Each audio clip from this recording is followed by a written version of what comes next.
Okay. Awesome. Well, let's officially kick this off. I'm Paul Hakeemian. I'm with LA Tri Club. We have Ian Murray with LA Tri Club and Billy Holting with LA Tri Club. And we're all here today because of Billy's idea of getting everyone together about a plant-based diet and got me to watch the Game Changers. And then before you know it, we said, well, let's make some phone calls. We talked to Alexandra. One thing happened to another. We got Dotsie involved. And now we have the full panel of amazing athletes, as well as producers of the show. James Wilks is here. And Ian Murray is also the head coach of LA Tri Club. He's here today. So say hi, Ian Murray. Hi, everybody. Yep, he's going to be my co-host today and helping us manage this large audience today. So I'm going to kick it off with Alexandra, who is going to kind of moderate this call. And just some housekeeping before we start. If you have questions, we highly recommend that you use the chat feature.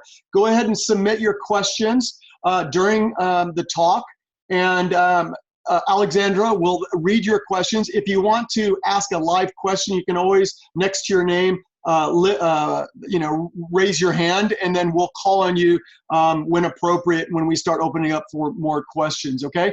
And don't take offense if we take your video and put you on and turn off your video, okay? Because we're gonna just try to have the panel up there so we can listen and learn from the best plant-based athletes in the world. So Alexandra, take it away. Thank you, Paul. My name's Alexandra Paul, and I'm very happy to be here tonight. I am the co-host, along with our panelist, Dotsie Bausch, of the plant-based podcast, Switch for Good. And I have been a vegan myself for 10 years. And during that time, I participated in several long-distance ocean swims to 12.5 miles around Key West, 14 miles off Mexico. So I am a fan of the plant-based diet. I'm also a fan of the LA Tri Club. I'm very connected to the LA Tri Club. My husband, as Paul said, is the head coach of the LA Tri Club. And Billy Holting and many other people listening today are good friends of mine. I want to thank Paul for organizing this, Dotsie for getting the panelists, and Billy for instigating this idea in the first place, and all the panel for being here, and all of you also for coming on to discuss how a plant-based diet can improve your life, especially as an athlete, because most of us on the call are athletes. Now, we've all heard about how meat and dairy, taking it off your plate, can improve the environment, better your health, and help animals, is much less cruel to animals. But the fourth aspect of a plant-based diet wasn't really discussed until the movie The Game Changers, and that is how a plant-based diet can improve your athletic performance. So that's what we're going to discuss today and answer your questions. Hopefully most of you have seen this wonderful documentary, but even if you haven't and you're thinking about putting more plants on your plate, please feel free to ask questions of our panelists, and I will be asking questions also. As Paul said, you can raise your hand or write the question. I prefer if you write the question, so then I know if it's been already asked or not. So if you'll have a better chance of getting your question asked if you actually write it in the chat. So I'm going to introduce our panel, ask a few questions about the origin story of our panel, and I look forward to seeing what you have to ask of our wonderful guests today. I'm going to start with Dotsie Bausch. She won a medal at the London Olympic Games in track cycling. Also, she has 8 national championships, 2 Pan American gold medals, and a world record. She's one of Veg News' top 20 most influential vegans in the world, with a TEDx talk and 2 Netflix documentaries, Game Changers, and a second one, in which she stars. Dotsie is the executive director of Switch for Good and co-hosts the Switch for Good podcast with me, and she spends so much of her time spreading the plant-based word around the world. So thank you, Dotsie, for being here. Let's see. So Dr. Jim Loomis is the medical director of the Barnard Medical Center in Washington, D.C. The Barnard Medical Center uses a whole food, plant-based diet to help patients prevent, treat, and often reverse their chronic disease. Dr. Loomis has also served as the team internist for the St. Louis Rams, the football team, and the St. Louis Cardinals baseball team. Jim has also completed several half marathons, a bunch of marathons and triathlons, including a full Ironman. Thank you, Jim, Dr. Loomis, for being here. I've interviewed Jim, Dotsie and I've interviewed Jim on our podcast, so if I call you Jim and not Dr. Loomis, please excuse me. David Goldman is here. He is a sports nutritionist and exercise physiologist for elite athletes. His work also includes NCAA Division I strength and conditioning, clinical obesity research, and corporate health programs. David was Facebook HQ's first dietitian, and he is the chief science advisor to the Game Changers. And now we have Charlie Engle. Charlie Engle, some of you might know, he's an ultra-distance adventure athlete, best known for running over 4,500 miles across the Sahara Desert, which was also made into a documentary. That was nearly 2 marathons a day for 111 straight days. He and Matt Damon created the world's most successful clean water nonprofit. Charlie's been plant-based for 20 years. He's also been clean and sober for 27 years, and he credits his success in life to his addictive nature. I think a lot of us on the phone, on this call here, can relate to that addictive nature.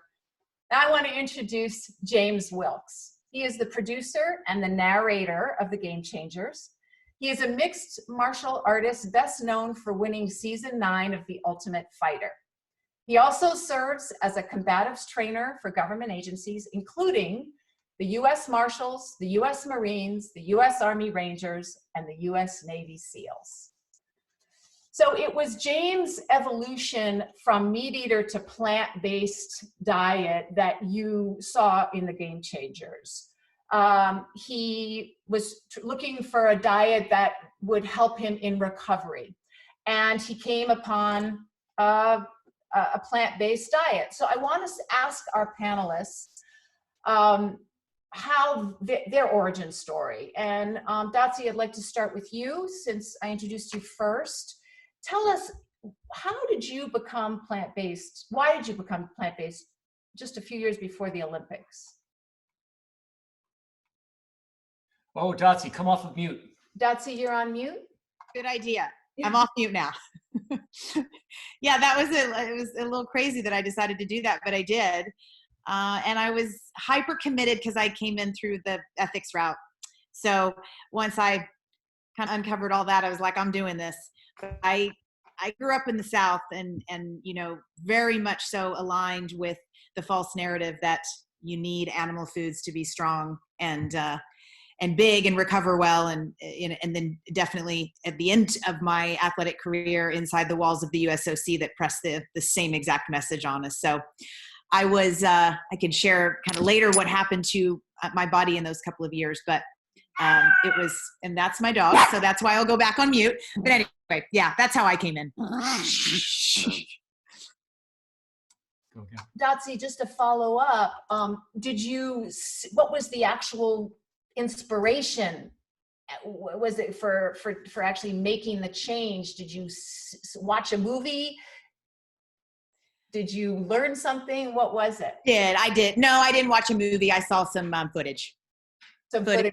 Just basically what goes on every single day behind closed doors to billions of animals, and it didn't align with what I believed should be happening to get the food to my plate, and it didn't align with my core values, and it didn't align with who I said I was since I was a little girl, 2.5 years old when I got my first animals, and I loved animals, and we had gerbils, hamsters, and dogs, and cats, and horses, and I loved all of them, and it was basically how I spent my entire childhood, and I had a moment in time where I was like, I'm not living my truth. So. And Charlie, you've been You've been plant-based for 20 years, a long time, more than most people. What was your moment where you transitioned? You were already an endurance athlete then. Yeah, so as a recovering addict, I went through this transition of putting all kinds of terrible things in my body for about a dozen years. And when I finally stopped doing that, of course, I just focused on running and on being healthy in general. But for me, it was a natural progression. I will say, of course, not surprisingly, there was a girl involved.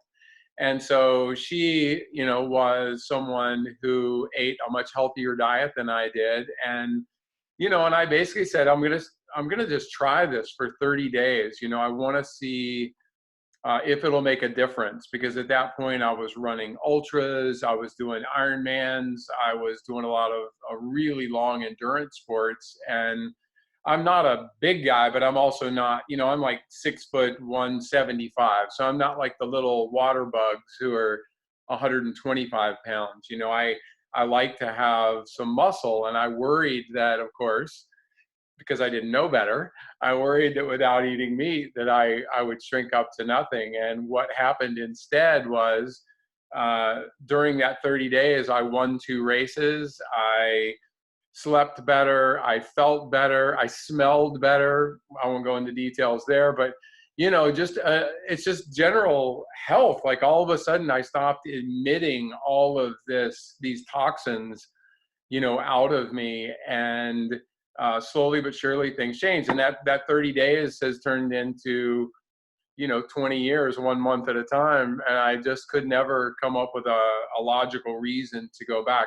Like Dotsie, I grew up in the South also, and I grew up next to a cattle farm, and I watched some horrendous things happen. And deep down, I always knew it wasn't something that I felt good about. And it was great for me the day when I was able mentally and physically to merge those 2 parts of me, the successful athlete and the, ethical human being. And that's not to demonize other people who eat meat as being unethical. That's not the point. It's just that it's, for me, it just didn't match. Like Dotsie, it didn't match how I felt inside. And it was a great relief when I realized that I didn't need meat to survive or to thrive. Thank you. And what about David? Your job as a strength and conditioning coach is basically to improve athletic performance. And in nutrition, for nutrition degrees, they don't often emphasize a plant-based diet. So what moved you over to plant-based for yourself and for your clients? So I was a vegetarian as a kid. I switched back, started eating meat, and a whole lot of it because I thought I needed to put on muscle, to be competitive as an athlete. So during that time, I went to graduate school, and that's when I studied applied physiology, which is like exercise science, and nutrition. And as I was going through school, one of the thoughts in the back of my head was, what really is possible for a plant-based athlete? And so once I had read enough of sort of the mechanisms underlying that connection, which we showcased a bunch of that in the film, there's obviously more than we were able to show in that 80 or 90-minute piece. But once it really made sense to me that it was not only able to match, but could actually exceed performance on a more standard dietary approach, that's when I said, I'm sold. So the data speaks to me. I think it's really extraordinary when people feel moved watching film or footage or stories and anecdotes. I think it's amazing, and I love it. I'm one of the very weird few who will be compelled by looking at actual just numbers. So that's what sold me. Thank you, David. So Dr. Loomis, the average number of hours in the United States medical school that a doctor-to-be gets is about 19 hours in 4 years of school. So 19 hours of nutrition education. And what made you now work really a lot with nutrition with your patients, and plant-based nutrition to boot. Right. What made you open your Yes. mind to this other way of being, even though your medical school didn't lead you in that direction? Well, I think just like Dotsie said earlier, I was, following this false narrative about what a healthy diet was. And, in med school, I thought I was a smart guy. I graduated with honors and trained at WashU. And to me, and I was interested in nutrition, but, what I would counsel my patients is what I had been taught. And it was things like low-fat dairy and lean meat. And you could have ice cream, just don't eat too much. And that's kind of the diet I followed personally. And, I ran track in college and was a pretty competitive road runner in med school. And as I got older, I got busy, had kids, and kind of got away from the exercise piece. And then so I could kind of out exercise these kind of unhealthy, in retrospect, unhealthy dietary habits. And in 2010, I tore my meniscus playing with my dog, and I had to wait 3 or 4 months to get it fixed because I was too busy and my leg got weak, and then I didn't do the rehab. And next thing I know, I became a patient. I actually developed atrial fibrillation, irregular heart rhythm, and it turns out I had developed a sleep apnea. So I had to put on a very sexy CPAP machine every night before I went to bed. My cholesterol was high. I needed to be on a cholesterol medicine. And, one day I was laying on the couch flicking through Netflix, and I saw Forks Over Knives. And, I knew what a vegan was, but to me, a vegan was someone that wore Birkenstocks and tie-dye and hugged trees. And, it just wasn't my thing. But the idea of using food as medicine just really resonated. And I came back to the office the next day, and I was on the faculty at WashU and looked up some of the original research on the health benefits of a plant-based diet, and thought, wow, it would really be unconscionable for me not to do this for 3 months and see what happens and not take these cholesterol pills and then rehab my knee, which I had not done. This was in July of 2011. Well, the next 3 or 4 months, without really any change in physical activity, I lost 40 pounds. My cholesterol dropped 100 points. My sleep apnea went away. My lifelong seasonal allergies went away. AFib went away. And then I realized the power of plants. And what's crazy about it, and so I was trying to practice this in St. Louis, and it was just increasingly difficult because there was I had colleagues that thought I was a quack, thought I was crazy. I'd reverse someone's diabetes, and the diabetes doctor would tell them that I was practicing malpractice because you can't do that. And so when the opportunity came to move to work with Neil Barnard and move to DC, I took it. And you fast forward to celebrate my 60th birthday this last summer, I did Lake Placid Ironman, which was insane to me, and all on plants. So it's been an interesting journey, both for me and now my ability to help patients. So Thank you, Dr. Loomis. I want to go to James. A lot of us saw your journey. And so I want to ask you, what is the diet that your quest in this movie is to find the diet that would help you perform the best and recover the fastest. Now, plant-based covers not just some people like Dotsie and Dr. Loomis and most of the panelists, as far as I know, don't eat any animal products at all, but plant-based can cover, well, I have a little bit of fish every so often. It's the different from vegan, where ethically we do not eat anything from an animal, or usually wear or buy anything that has been where an animal's been exploited. What did you come up with in terms of a way of life, a diet, after all of the research you did over the course of this movie? Yeah, I mean, I'm personally completely plant-based, so. Although I think that the benefit, say, from going from 50% plants to 95% plants is the evidence for that is probably a lot stronger than going from 95% plants to 100% plants, right? So I think the important thing is, one, getting as many plants in your diet as possible, and then splitting that between whole food plants and processed plants, and getting as many whole food plants as possible. But I also think you've got to meet people where you're at, and you can't expect people, to eat 100% perfectly, right? Because a diet you can't stick to is not going to be an optimal diet, right? So I think the message for me is not telling people you've got to go vegan or you've got to go vegetarian, because people don't like being told what to do. But for me, I think there's enough evidence to suggest that going 100% is better than, say, going 95%. And so I try and stick with as many whole food plants as possible and avoid all meat, fish, eggs, and dairy. And when you say better, are you saying for health? What is when you say better? So I think it's better for long-term health. I also believe it's better from the research that we've seen for athletic performance, for recovery, for short-term energy. And then, of course, there's the added benefits of, well, for the animals and for the environment. I just think it's a win-win-win.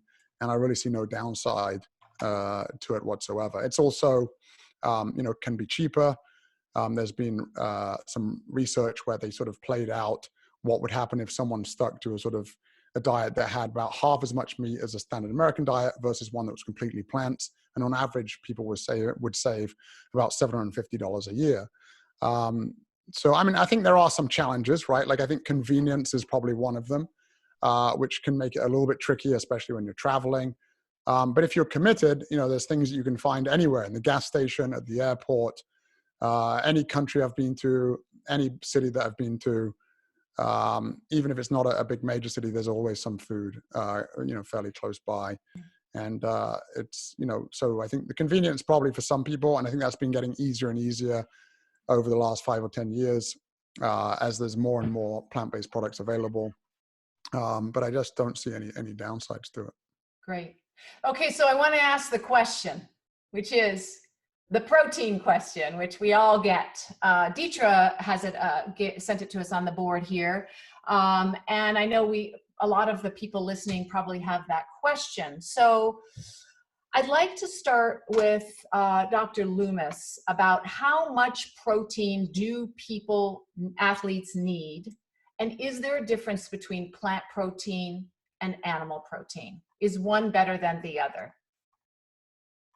So if you look at the recommended daily allowance, the RDA for kind of someone of average activity, it's about 0.8 grams per kilogram is the recommended daily allowance. For an endurance athlete, you probably do need more than that. And the research would suggest between about 1.2 and maybe 1.6 grams per kilogram. A strength training athlete probably is at the higher end in that 1.5 to maybe 2 grams per kilogram of protein. And this mythology that, plant-based, plant proteins aren't complete is exactly that. It's a myth. Proteins are made up of individual amino acids. And when we consume protein, we break those amino acids, we break that protein down into its component amino acids, and then which we absorb, and then we reassemble the amino acids into the proteins that our bodies need, whether it be to build muscle or repair tissue or, just kind of take care of day-to-day activity. And what's interesting to me is that, and I have a little spreadsheet I use when I counsel patients about this. If you do the math backwards, if you're kind of moderate activity and you're eating, say, 1,800, 2,000 calories a day, the natural macronutrient ratios of plant-based diet are about 75% carbohydrate, about 15% plant-based protein, 10, maybe 15% fat. So if you work that backwards in a 2,000 calorie diet, that's almost exact for a 75 kilo person, kind of average size person. That's exactly runs about 0.8. James, can you do that in pounds? Because I don't know about you all, but I have no idea how much I weigh in kilos, but I do know how much I weigh in pounds, and I think that would be helpful. Yeah. So for a 150 pound person, you would need about, that would be about, I'm gonna have to do the math here. Let's see. Sorry about that. Yeah, see, I don't know. Oh, that's all right. Hold on 1 second here. David probably knows this. That'd be 68 kilos if you want to start with kilos. Yeah. So that's about 60 grams of protein, somewhere in there. But when you're training for an Ironman, you're not eating 2,000 calories. You might be eating 4,000 calories. So the amount of protein you get doubles. So if you're, that goes from 0.8 to 1.6 grams per kilo, which is exactly what you need. So, again, I think that most people don't need to worry too much about protein per se. It's more about calories. And if you get enough calories, you should be pretty close to where you need to be. David Goldman, do you have any? You can probably comment on this as well. Yeah. Sure, happy to. So yeah, I agree with everything you're saying, that people who are eating enough food are usually going to get the protein that they're going to need. They're going to get all of that. I agree with Dr. Loomis's numbers. Conventional bodybuilding wisdom tells us that we're supposed to get a gram of protein per pound of body weight. And most people, and that's in order to put on as much muscle as you possibly can. Turns out that that's the very, very upper end of the projected possibilities that people under normal circumstances could possibly need. So for a triathlete, like Dr. Loomis was saying, it's much lower, like 1.2, 1.4, something like that, grams of protein per kilogram body weight. And it turns out that just naturally, plant-based athletes are already in that range. There's data looking at this specifically, showing that they already, without even trying, are getting the amount of protein that they require. So one of the things that I work with my patients to do oftentimes is actually to de-emphasize the amount of protein that they're getting, because they're usually actually displacing carbohydrate. And again, if we're speaking with a bunch of triathletes, it's that's an expensive trade-off, because protein is really hard to metabolize. Just trying to process it, you're burning about a third of it in wasted heat. And it's also very filling. That's why these low-carb diets produce short-term weight loss, because it's so filling. So if you're trying to jam in enough calories to fuel performance, overdoing protein is a problem. And then as far as, is there a difference in the quality and what about for health? There are huge differences in the quality. And it turns out that, quote, high-quality protein probably shouldn't be called that. There's a great paper by actually one of the physicians in the film named David Katz. He wrote up a paper on this, just published in the last year, showing that really, we're really recommending that we stop calling animal protein high-quality protein just because it has a lot of essential amino acids that are easily absorbed. We need to get out of the headspace of that more is better. More is definitely not always better, especially when you look at the rates of chronic disease that come from this stuffing ourselves with too much high quality food is doing. So that's my add-on. Dotsie, would you like to say something? I wanted David to add explanation of heme iron versus non-heme iron, because that's when that concept of quality protein, you know, so they say in the animal-based meat world, really kind of hit home for me, and I understood it. It's not too long, but it's a fantastic explanation, and it really helps people. Sure, happy to. Thanks, Dotsie. I don't remember exactly what it was that I said at the time, but basically when it's so heme iron is a type of iron found in animal foods, and our bodies aren't really we're just going to soak that up regardless of whether we need a little bit of it or a lot of it. We're just going to take that in, whereas non-heme iron, which we're going to find in plant food, is our bodies are more sensitive to that. So it's kind of cool to see that with a certain set of food, namely plant food, and this has to do with the heme iron and non-heme iron, but also with the proteins, that we want to take the sorts of foods in that our bodies are going to be able to take in when we need it and get rid of it when we don't need it. And so yeah, Dotsie, was that what got you? Yeah, it's just that the more is better approach is not true when it comes to iron, especially. Yeah. And just to comment on the iron real quick. So the reason that's a problem is heme iron is very potent pro-oxidant. It's very highly inflammatory, and it's been associated with colon cancer, heart disease, risk for diabetes, on and on and on. And, you know, it's interesting. It's kind of gross if you think about it, but where, you know, hemoglobin is the protein in our blood cells that make it red. That's what carries oxygen, right? That's why our blood is red. And that's where the heme iron comes from. So when we eat meat, what we're actually consuming is dead animal blood, right? So that's where it comes from. And David's right. We self-regulate non-heme iron, but we don't with heme iron. And so the more you take, the more inflammatory it is. Non-heme iron is a little more difficult to absorb just from a practical standpoint. You do need to co-ingest a source of vitamin C with it to enhance the absorption. And it's been shown that if you co-ingest vitamin C, the absorption rates are as good, if not better, than heme iron if you need it.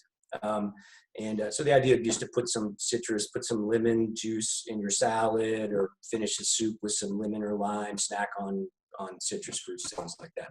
So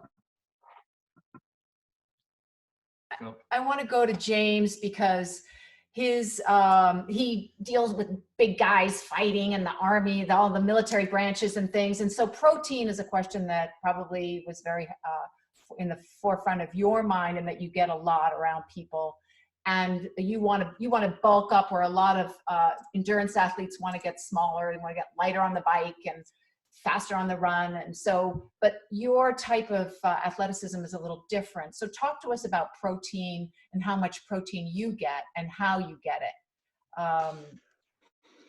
Yeah, I mean, honestly, I don't, I don't count it anymore. I'm not looking to see how many grams I'm getting exactly in a day. I know some of the, the meals that I have. For example, there's a smoothie that I make that's got soy milk and hemp seeds and pumpkin seeds, and even some peas in there, and banana and fruit and greens. And that's got 35 grams of protein and about 750 calories without any added protein powder at all. So I don't really count how much protein. I just know, I'm getting enough. I got stronger, my endurance improved.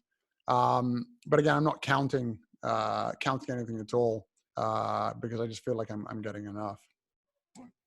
Great, thank you. I want to ask about supplements because we've had several questions in the chat about supplements, and then I want to move to what you all eat, because I think the biggest challenge for a lot of people, and it was for me, and I went from vegetarian to vegan, was what do I eat?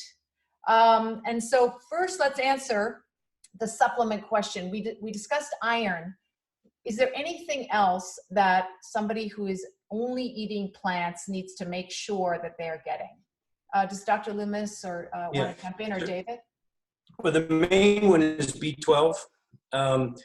I do recommend my patients do supplement with B12. I recommend about 500 micrograms a day. It is about 2,500 to 3,500 micrograms a week, somewhere in that range.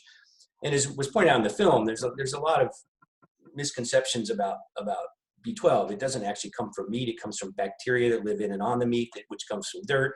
Historically, we didn't have to worry about getting B12, even if we ate mainly plants, because we got our food out of the dirt. We drank water that had bacteria in it, and all was good. Well, now we pollute the dirt. We put so much pesticide and herbicide. We have to scrub the dirt off our food. We pollute the water. We have to chlorinate it to kill the bacteria. And even in the CAFOs and such where animals are raised, they don't have access to that same healthy gut bacteria, to that same bacteria either to make the B12. They're actually supplemented as well. Vitamin D can be a nutrient concern, although it's not a nutrient per se. It is, you can get it from fortified milk, but it really comes from the sun. About 30 minutes, most days. Here in DC, especially in the wintertime, it's not uncommon to see people with vitamin B12 deficient. Iodine can be a nutrient concern. Most people get their iodine from salt, iodinized table salt. Many people, when they adopt a healthier diet, they stop using table salt, or they switch to sea salt or pink Himalayan salt. It's still salt, by the way, from a health standpoint. There's no magic. It's not healthier from a salt standpoint. So if you eat vegan sushi pretty often, seaweed, that's a good source of iodine. You need about 150 micrograms a day. Zinc is the last one that can be a nutrient of concern. Pumpkin seed, hemp seeds, Brazil nuts, things like that have zinc, selenium. So you can get all of those by eating a well-balanced whole food plant-based diet. David, did I miss any there? No, I'm with you. B12, D, I'm on the fence about long chain omega-3s like EPA, DHA. Yeah. I think there's the literature on that is mixed, but I do think it's not unwise to take something like 250 milligrams of EPA, DHA a day. I have to say, I think most of these are actually nutrients of concern for everybody. It doesn't really, most people are not getting the D that they need.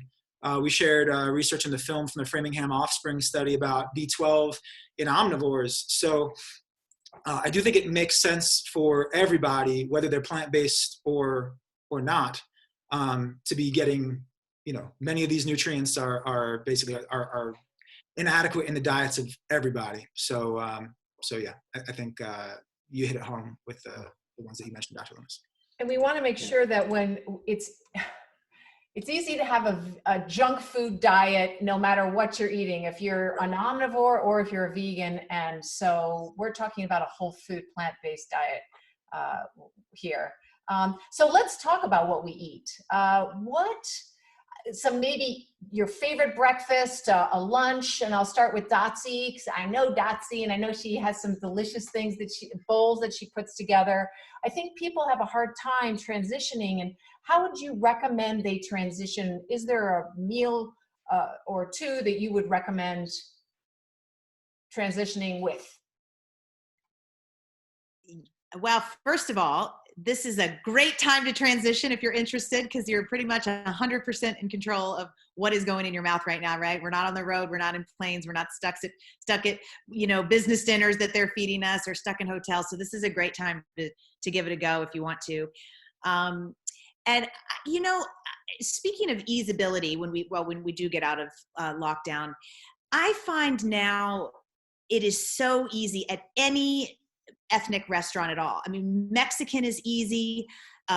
Asian is really easy. Even just all American is easy with, baked potatoes and broccoli and big salad.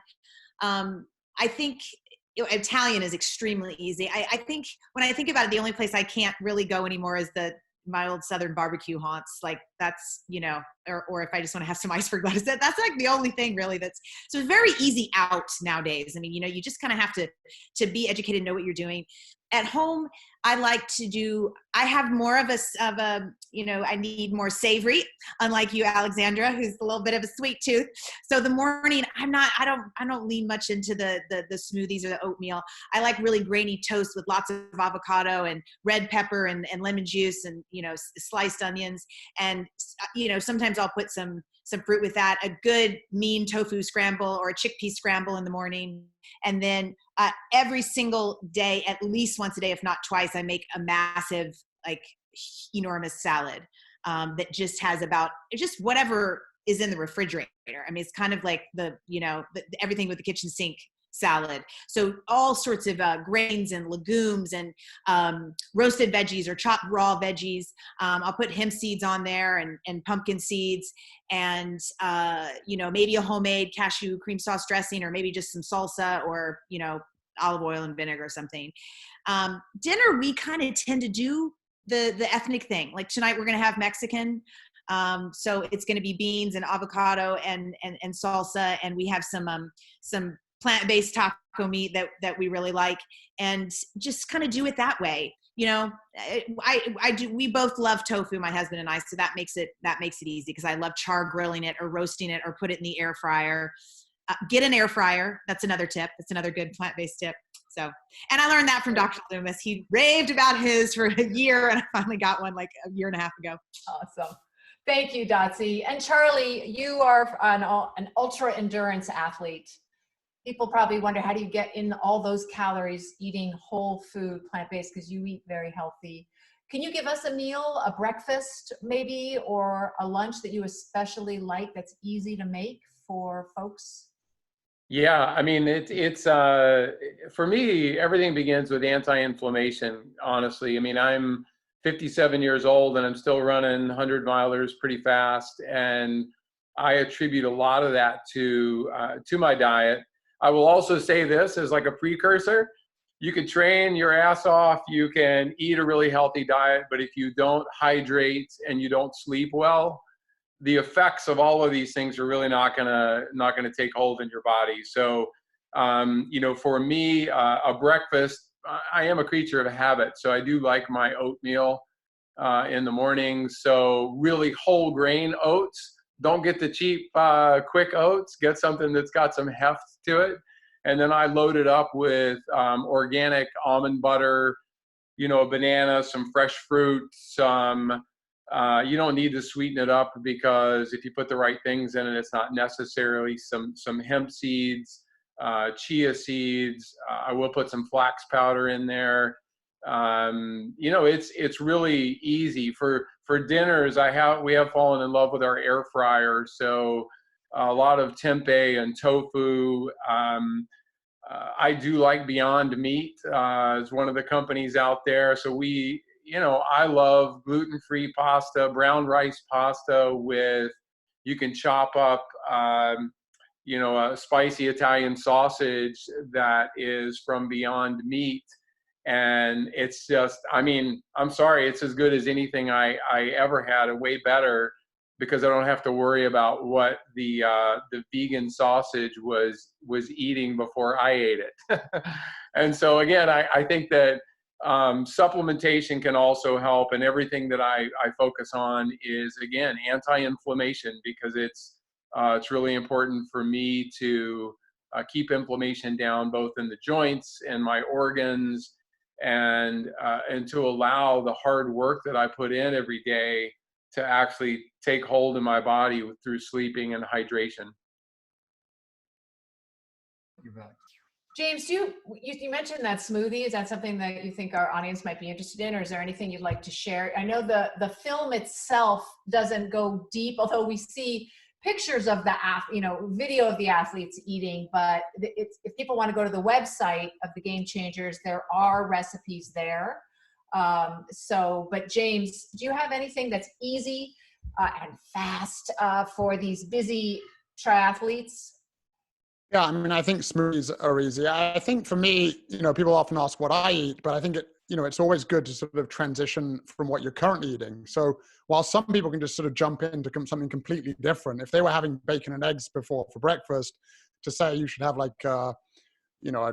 coconut pineapple smoothie for breakfast might sort of throw them off. So I think I do think people should try new things, but I also think try, what they're eating currently, replacing things. So if you were eating a beef chili, maybe try and switch it out and have a 3-bean chili. My wife just made a cottage pie, which is one of my favorites the other day. And instead of ground beef, it's made with lentils. So I think that's one thing is, yes, one, trying new things, but two, trying to swap things out. Instead of cow's milk, maybe try soy milk or hemp milk. One, for most people, I think doing it gradually, but finding those easy swaps. So again, rather than trying to focus on what any other one individual eats as their full routine, try and see what works for you. And, maybe someone else prefers cherries in their smoothie and another person prefers blueberries or something. So I think it's just really finding what works for you, really. You brought up thank you. That's really good advice, is to veganize what you're already eating. There's so many options. Yeah, totally. But that brings us to you touched on it. How many of you transitioned overnight, and do you recommend overnight transitioning cold turkey or a slow transition? I know, Dotsie, the last thing that you gave up was you had trouble with the coffee in the milk in your coffee. Is that right? Yeah. So anybody have any thoughts either of the human psyche or any thoughts of their own experience? I personally think, basically there's sort of research showing that most people that went vegan did not do it overnight, but they expect other people to do it, right? Especially people that are motivated by ethics or environment. They just want people to switch over right away. And I certainly think for some people that works quite well. If you're, diabetic or, severely overweight, or you have very low energy, if you switch overnight, you suddenly feel the benefits a lot greater because there's a big switch, right? And so I think that can be motivating. But then for a lot of other people, I think especially young athletes that perhaps don't really feel that they're sick, or they don't have that many problems. Sometimes I think it's hard to get them, and they already feel great as they are, maybe in their 20s or early 30s. I think it's hard for those people to switch. And another downside to switching overnight sometimes is, 90% of Americans are deficient in fiber intake, right? And so if you suddenly dump loads of extra fiber, that can cause gastrointestinal distress, gas, and bloating. And so that's another benefit. So there are pros and cons to each. On one side, you're going to perhaps feel better a lot more quickly, notice the improvements quicker. But on the other side, you might have, if you tell someone to go overnight and they have gastrointestinal distress after a few days, maybe they just give up. But even if you decide to go all in and then one day you just sort of fall off the wagon and eat a burger, I would say, made from a cow, I would say, don't give up. It's just, there's no, if you fail at whatever your goal was, just jump back in the next day and eat a bit better the next day. So I don't think there's a set rule. People have got to, decide the pace that they want to take it and go from there. Those are my thoughts. I don't know what everyone else has to say. No, I would agree with that. With my patients, you're exactly right. Patients who have chronic disease, especially diabetics, they get better so much quicker. I mean, they get better. It's amazing. But especially for competitive athletes, I certainly don't recommend patients changing all in the middle, especially in the middle of a competitive season, because,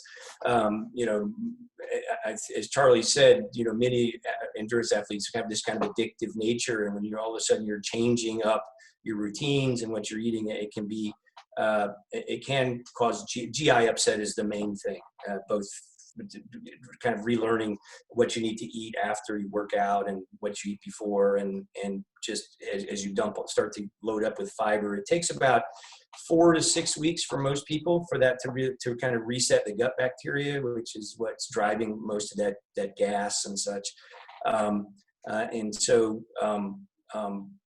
Now, as Dotsie said too, we're kind of, now's a great time to do it because there's not a lot of races around, and now would be a great time to kind of start to put your toe in the water at least, and give this a try. Great, thank you. I have 2 questions and somebody mentioned this here. Sometimes people say, I don't feel satiated by a plant-based diet. And the other one is, I don't feel good not eating meat. And I've heard that there might be some ingredients in meat, just like ingredients in dairy, that are slightly addictive the body gets used to, and therefore there's a withdrawal period. Is that true? Can one of you speak to that? Well, so for the not being full, that's usually either 1 of 2 problems. You're not getting enough fiber, you're not getting enough protein. And I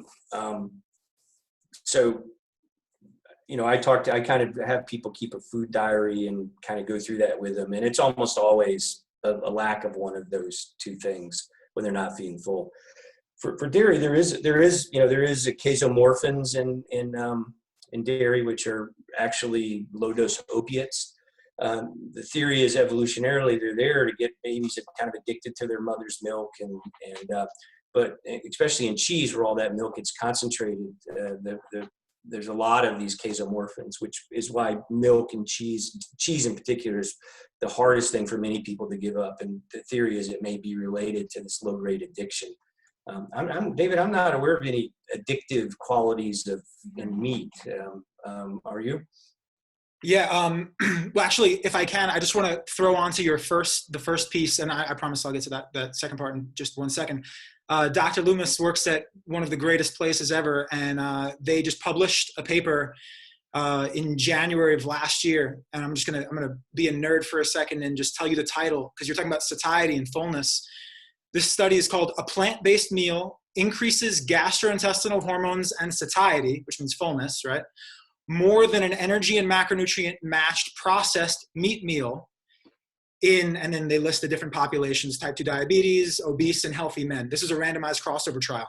So they're basically showing that when you take a plant-based meal, match it to an animal-based meal, same calories, same macronutrients being red fat and protein and carbohydrate, you get actually more satiety value off of that plant-based meal. So what I would say, if someone's feeling really hungry after they're eating a plant-based meal, is stop just eating side salads as your meal. Like, you're going to need way more than that. And that actually speaks to the second piece, Dr. Loomis, which you were just asking about, which is, what about the addictive components? I think Dr. Greger actually just did a few videos on this just in the last week or so, looking at energy density of different foods and how plant foods are waterlogged. So they have tons of water, which means that their calorie density is really low. It means you can eat a huge amount of bulk for very few calories. And so when we think of the addictive dynamics of a meal, a lot of it just comes down to, we can actually sense how packed with calories a certain food is. And so that to me is a very powerful reason for why people would naturally default to chicken wings over, burrito or something. It's basically just comes down to, we can sense the concentration of calories in food.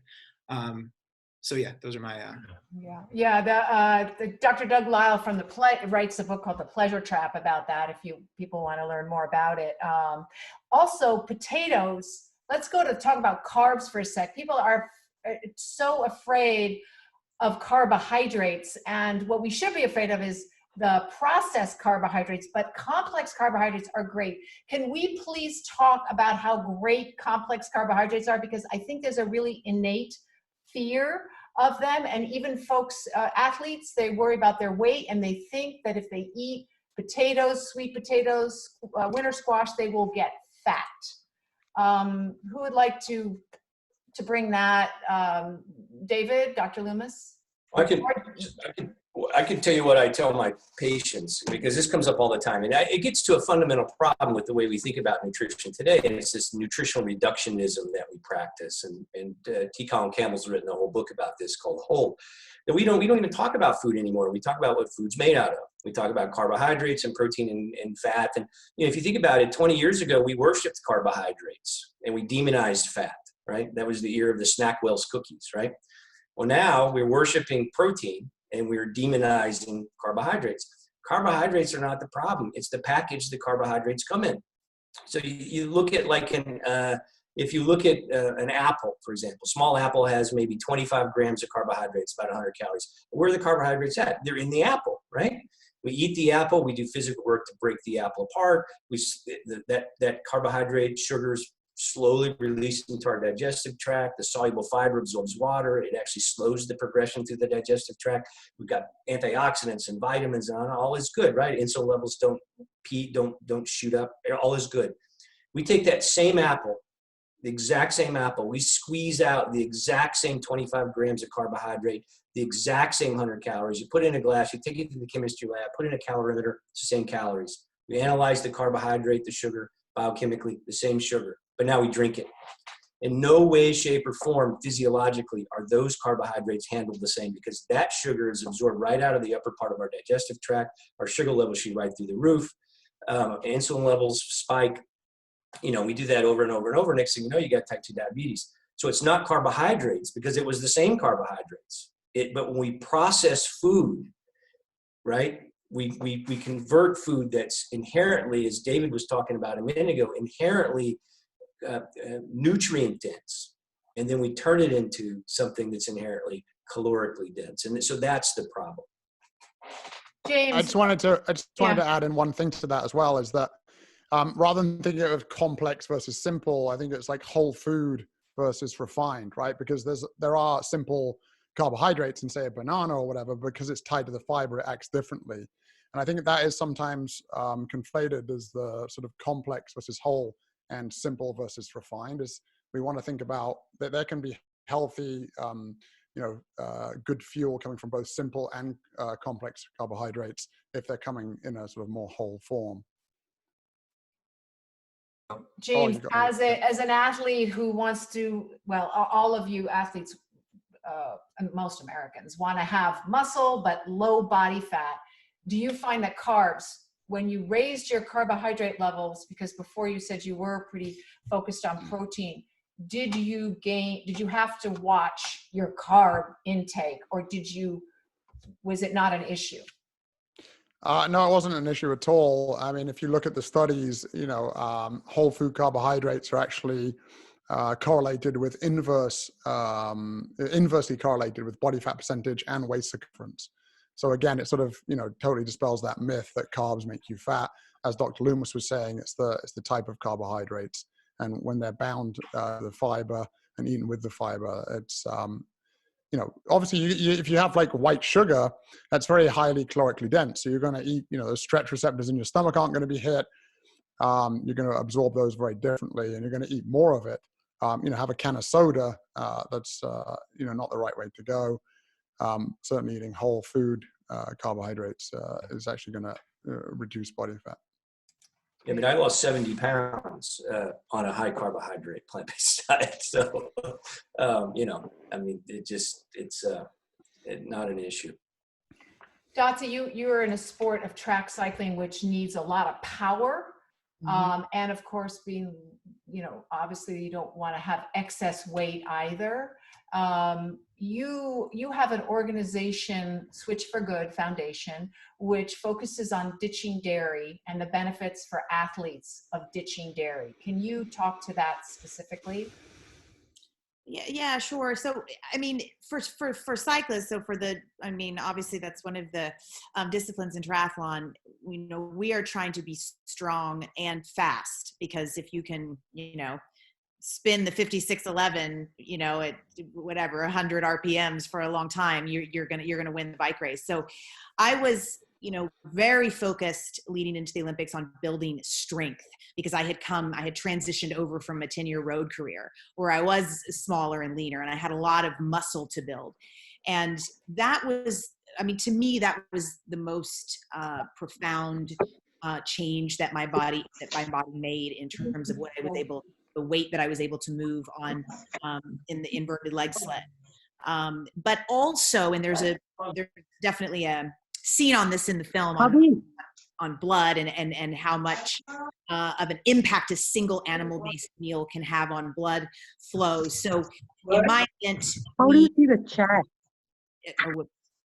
I think there's just some feedback. I think Deep Thea, your mic was, there you go. Your mic was unmuted, there you go. So speaking of speed and strength together, we moved about 60 kilometers in the Olympic race, and it was, we rode a 102-inch gear at Olympics. So for the gear geeks, it's a 5715 at about 102 RPM. So getting efficient fuel in the package of, oxygenated blood to my working muscles was the most critical thing that needed to happen. And you could see, like in the film, the difference between a plant-based meal and an animal-based meal. So that's another aspect that I think that I know that many people are starting to understand and learn about. I think recovery is what most people are starting to understand: better recovery, better repair in a plant-based diet, but your strength can be enhanced and increased, as well as your blood flow. So for many sports, that's everything, right? Is getting oxygen to the working muscles, really, whether you are a triathlete or in a sport like James, or even if you're a bodybuilder. So, and I'm sure David could talk a little bit more about blood flow, about nitric oxide, right? Did I say that right? Yeah. Because that's a really interesting aspect of blood flow. But those are some of the specific enhancements and things that I think people will just be floored by, because it's definitely unraveling what we believed all our lives. Charlie, tell us about your blood work. You yourself, you wanted to comment about that. Yeah, so one of the things that I always point out to people is, all of us on this call could eat the exact same diet. And if we all ate the exact same thing, it doesn't mean we're going to get the same results. That's just a foregone conclusion. So it is important that people understand that they have to experiment for themselves. I have a naturally high metabolism, and I can eat a lot of calories, and even if I'm not exercising a lot, I tend to not gain weight. That's not the same with everybody else. So I actually have a question for the doc or James Wilks, or both of you, about blood work, because I recently, and I'm not trying to plug the company, but there's a company called Inside Tracker that I signed up, and I sent my blood off to these guys for them to analyze. And, I did get back a tremendous amount of data that showed that despite my diet, there were a few things that I needed to work on, which actually were confirmed. I'm not a scientist, but I also was skeptical. So I took the same blood work, and I went to my doctor, and I had a lot of the same blood work done, and found, very comparable results. And so there were recommendations that were being made to me about ways that I could change my diet, dependent especially upon my goals. So the question is, how do the other members of this panel feel about getting blood work done and finding out where you might need to do some work like, chemistry wise and what's happening in the body, because we're all built differently. Well, I think that, to your point, it is highly individualized. And when I order blood work on patients, I tailor it to the patient's situation. For athletes, I oftentimes will check, iron levels is one thing that oftentimes can sometimes be an issue, as we've talked about earlier. I check B12, I check vitamin D, cholesterol panel. Some patients at high risk, I might do an advanced lipoprotein panel, that kind of stuff. But like personally, I don't really see the doctor very often because I'm a bad patient. And I haven't had blood work in a while because I take my supplements and I eat incredibly healthy and I work out every day. So I don't worry about it too much personally. And just one quick follow-up. So like, despite my diet, despite my exercise and everything else, I have, and it's the first time I actually felt a little relieved about this, I had, the genetic aspects of my blood work looked at also. And this report came back to say that I was genetically predisposed to high cholesterol. And I do have moderately high cholesterol. Like I feel like it's frustrating for me because I do eat a very healthy diet. I think I do everything I could possibly do to not have high cholesterol, yet I still have to deal with that. Yeah, so it's interesting about what's interesting about a lot of this stuff is that what I find fascinating, if you look for most of these chronic diseases, by the way, I call them chronic diseases, but they're not. Most of these problems, we have diseasified our health in many ways. We've turned things like cholesterol and diabetes and high blood pressure into chronic diseases. They're not chronic diseases. They're normal physiologic responses to abnormal behaviors for the most part. But what's interesting about that is that there's increasing evidence that the lifestyle that we lead, the food we eat, how much we exercise, sleep, stress, things like that, actually has an epigenetic effect. And what I mean by that is it can turn some of these genes on and off. So that even if you have a genetic predisposition, it may never manifest. And people who have a strong genetic predisposition may not have any leeway to eat, you mentioned Beyond Burger earlier.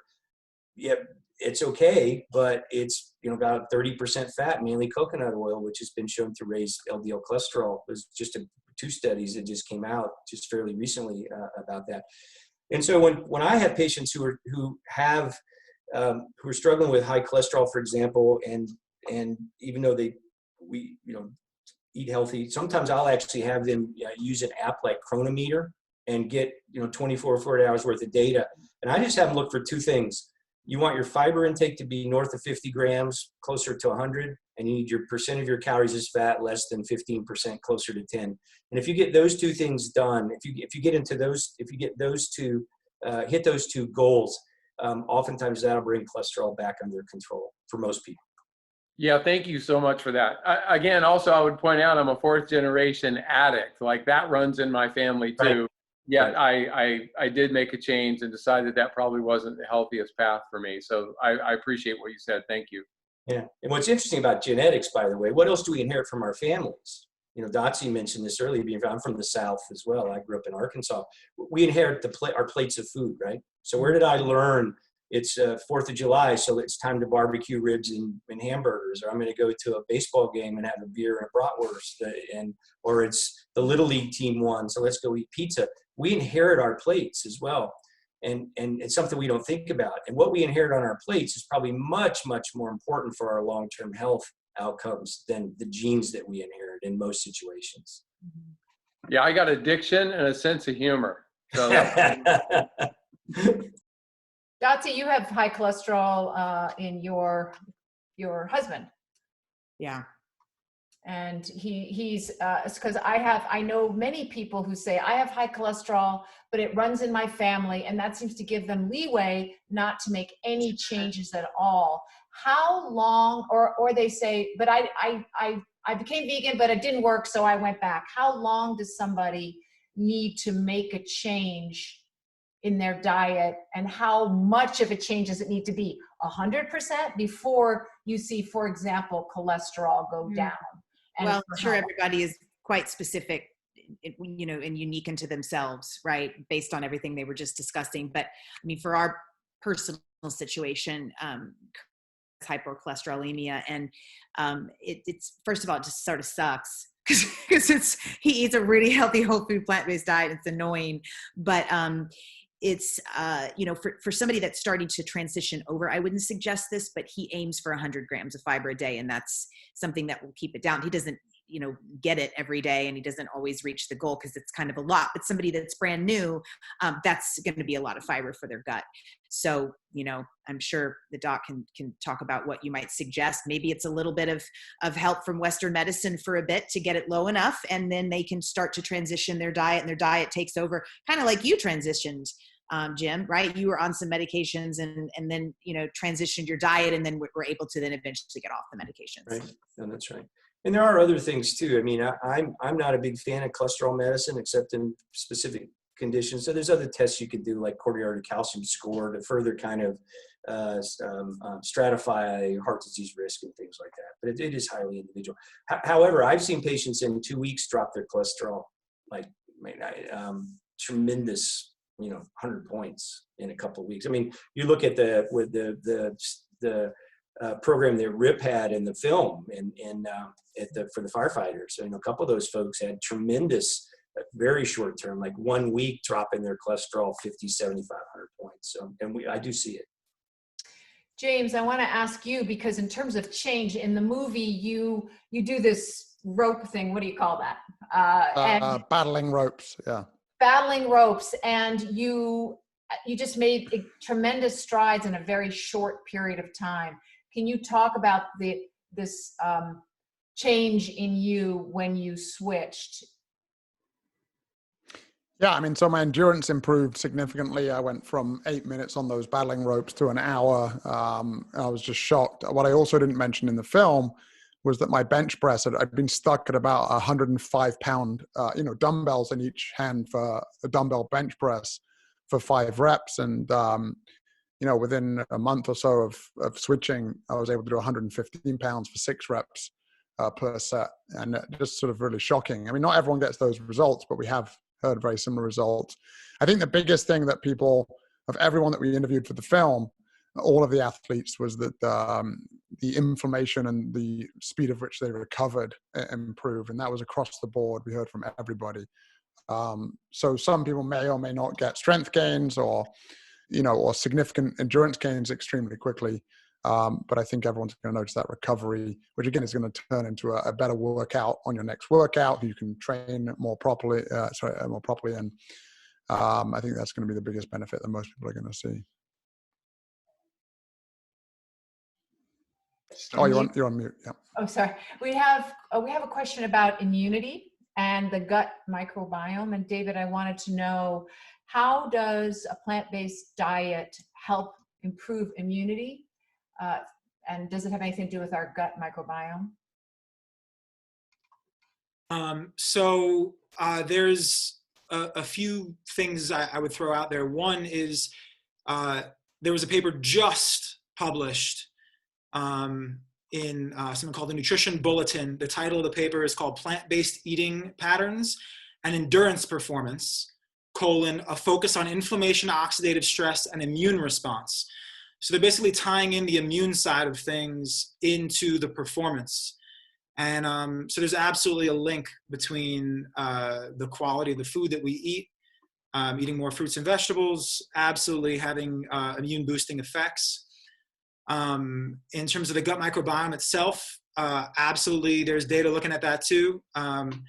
There's a great paper back in 2016. The author's name is Alison Clark. The journal is called the Journal of the International Society of Sports Nutrition. So I just throw those two out there. Maybe we can link them to people later so they can read more about it. But I guess the long and short of it is the food that we eat absolutely does affect our gut microbiome. Like Dr. Loomis said, it happens very, very quickly. So what we eat, we feed the bacteria growing in our intestines, and then they send these little messengers, short chain fatty acids. They'll send them throughout the rest of our body. They'll hit our brain with these things, and basically we feed them, they feed us. There's absolutely a relationship between our gut microbiome and our immune function, no question about it. And actually, the Game Changers team, we're working on putting something small out about that in the next, I don't know, honestly, what the timeline is, but we've been really freshening up on the data there so we can put something that's small and digestible out for people to take a look at. But yeah, I mean, the answer is yes, there's definitely a relationship there, and it's very, very plausible, yeah. Thank you. I'm going to pivot to Charlie. There's a lot of endurance athletes on this call, triathletes, and so they'd like to know, what do you eat while you're racing? Because you're out there a long time. You often either you bring your own food or it's there. You have to make do, right? So how do you prepare and what do you eat? Yeah, it's such a great question, and it depends on the length of the event. If I'm doing something short, like an Ironman, I'm sorry, I'm just kidding. I love saying things like that. But seriously, like an Ironman, if it's going to be 10 or 12 hours, I'm certainly not an 8-hour guy. I'm probably gonna stick to things like bars. I mean, I do eat bars. I like some of the gels that are out there, in particular. Huma is one that I like, the chia-based gel. I'm a big fan of coconut water. You couldn't pay me, I'm sorry if I offend anybody, but to drink Gatorade or something like that, like it just, well, maybe you could pay me, but it would have to be a lot and really worth it. But, I think that real food, especially for long endurance events, if anybody's ever been to the Western States 100 or to Badwater in Death Valley, when you come into an aid station, what's there is a fair amount of junk food and all of that. I mean, that's pretty common. A lot of white flour that I don't eat, but I will tend to eat things like a gluten-free tortilla with organic almond butter. I like organic hummus. I eat all kinds of course, non-dairy cheeses. So I still like quesadillas and things like that, but just obviously without the dairy. I think it's really, here's the thing. Everybody thinks they have a great plan for nutrition when they're running a 100-miler or something like that. But what they don't take into account is at some point during that run, you're going to start feeling like crap, and nothing that you have is going to sound good. So if you haven't, or taste good to you. So if you haven't tried the foods in advance, you haven't trained with them, see how they digest for you, see if they are going to give you what you need, then you're going to bonk. You're going to crash. And I have the good luck of having a wife who's a great nutritionist, and she balances out my protein, my carbohydrates, and she allows me just enough gluten-free cookies to keep me going. Thank you. Thank you so much, Charlie. And so we're going to wrap it up, and I want to thank you all for being so wonderful, such amazing representatives of the plant-based movement, and for everything you've done in the film and educating us. And tonight, thank you. I'm going to turn it over to Paul, who will give last words. Thank you, Alexandra. Thank you, Dotsie. And Hey, first of all, thank you, Alexandra, for moderating. This was a wonderful meeting. A lot of great knowledge. I just have to share a couple of quick stories that, I was the president of the Golden Gate Tri Club. They were down here and they were like, I was going to take them to dinner. They're like, well, we just saw this film. It's called The Game Changers, and we're going plant-based. And I'm like, really? And then I'm like, all right, then I heard, then Billy told me, and then another person told me. Before you know it, I watched the film, and then I told my wife, I'm going plant-based. And she thought I was nuts because I'm from Texas and I love my barbecue sandwiches. But, my question just to the team is just like, it's the transition. Like I want to go plant-based, but I'm stuck because I'm stuck between two lovers, like I want to ease into it. So am I okay to go from you know, am I okay to be 80% plant-based is the question. Can I be 80% and still see performance differences? Am I okay with that or not? Dr. Loomis? Well, you know, James I mentioned this earlier. I think that, you know, if you've got a chronic disease, if you want diabetes in moderation, then you should probably eat plant-based in moderation, right? So, but for an athlete, and again, I think it just depends on where you want to be, right? Yeah. And so, and everybody's different. You know, the film, you know, some of the pushback we got the film doesn't say you can't perform on and eat and not unless you eat plants. That's not the point here, right? Right. The point is you can perform at a high level eating only plants. And if you only eat plants, you will be healthier and the planet will be healthier. So at some point you just have to decide kind of with the knowledge that you gain from the film and panels like this and your own personal reading and such, what you know, weigh the risks versus the benefits. And yeah. I mean, that's it, right? Yeah, very powerful film. You know, James Wilks, thank you for producing this. I think it was phenomenal. I think it's an eye-opener. I think it's changing lives.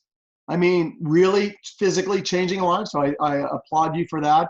And the rest of the panel, David, thank you. Dotsie, world, you know, Olympian, thank you for coming out. And Charlie, you're an Ironman times 20.